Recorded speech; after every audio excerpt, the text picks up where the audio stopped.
ubaba uMvangeli, ubaba uLuthuli, ubaba uOvasiya, umama umfundisi uMbele, umama umfundisi uNene, abomama, abantu abasha uScience School belifika abantu Jesu Kristu. Amen.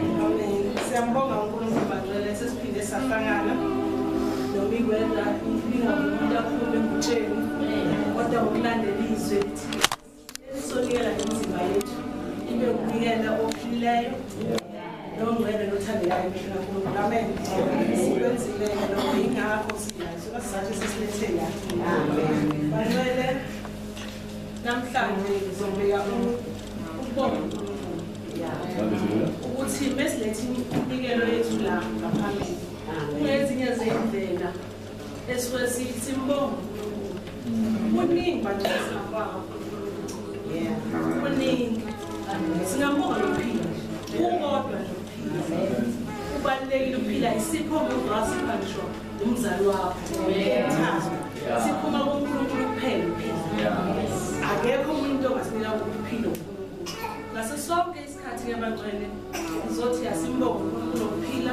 Nakho konke nje asenzela kona. Ugcinela abantwana bethu. Uyaphithizela nje emnyango kodwa yena kumele simbonge njalo. Sakhuluma ngokuphila abangcwele. Kunenye indaba engikhulayo khona iprogram ethiwa Thuleleni. Ngicabanga ukuthi abazali bazokhumbula kwakunomunye insizwa nje ebikhulumale isinezansi. Nakalala amasho. Usizo lento yokulalela insizwa yathola lapha. Sibhedlela sibizo lapha edrobheni eMnambithi. Lapho eyahlinzwa khona. Kwaba impumelelo ukuhlinzwa kwayo.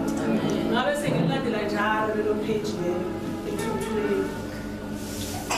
Sisanda ukubona owesifazane wayeshwele thuba wayohlinzwa bangahamba uphila unembobo ubona amazinyo ngaphakathi ngambona ukuthi kumele simbone umntwana ongakoJuni ihlathi uhafu ehlathi singaka ngathi sifanele simbonge ngazo zonke ikhathi ngomusa nokusipiyela imindeni yethu abantwana bethu ngokuletha iminikelo la kungezinye zendlela esimbonga uNkulunkulu simdumise ngeminikelo yakhe esiletha ngaphambili simbonge njalo uNkulunkulu. Amen. Singayeki ukubonga uNkulunkulu. Ya ubaba uthula nje sakhuluma ngani. Uhana wathi mesethola umntwana wabonga. uDavid umbongile uNkulunkulu bangcwele ungcwelile phambi kwesithazana. Amen. Sikhumbula indaba kaZakhariya noElizabeth. Swala babeganile bengabathola abantwana.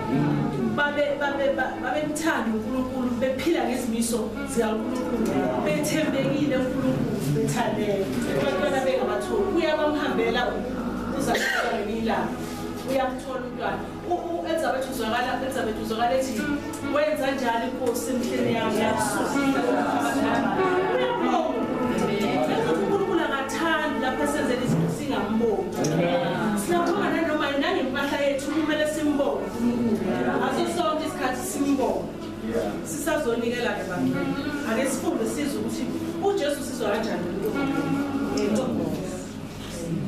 Dala sifunde incwadi kaLuke 17 sizofunda verse 11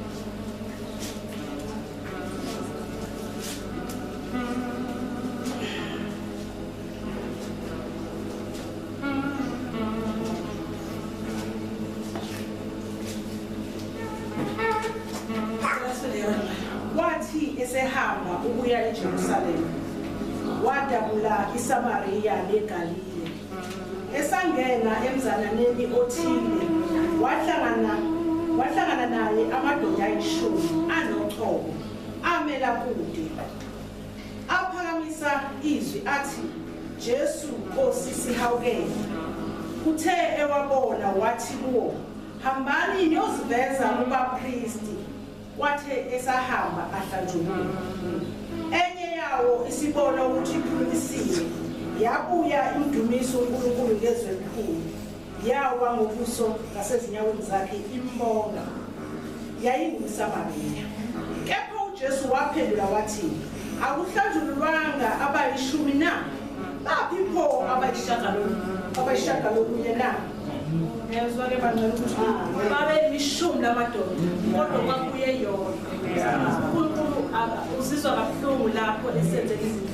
Uze usiyocela isibili ungakaboni. Bengifunda lokho nje sisanikele lwethu. Ake siphamise ukumbonga uNkulunkulu. Simbonge mina ngimbongile ngisho ngaphela ingane yami phambi kwami. Angazi bekungakalaphi itheni isidede lisana athi mama ngiyakuthanda.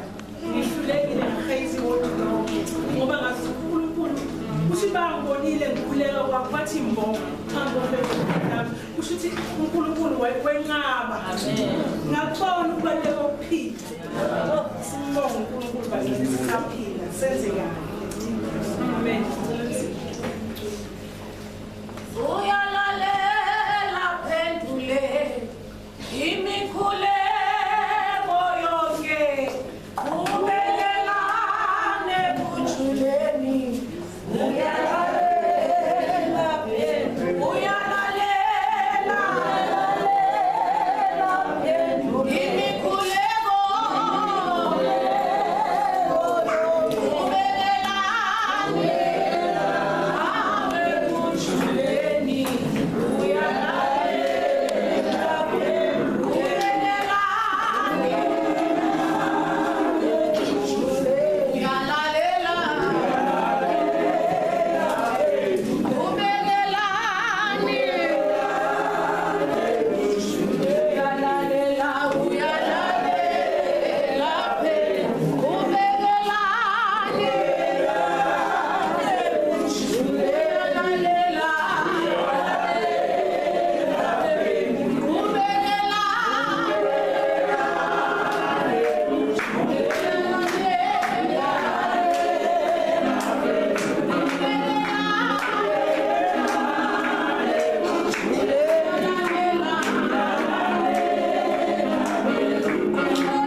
Ema kabethina abantu abakho siyabonga thatha indawo yakho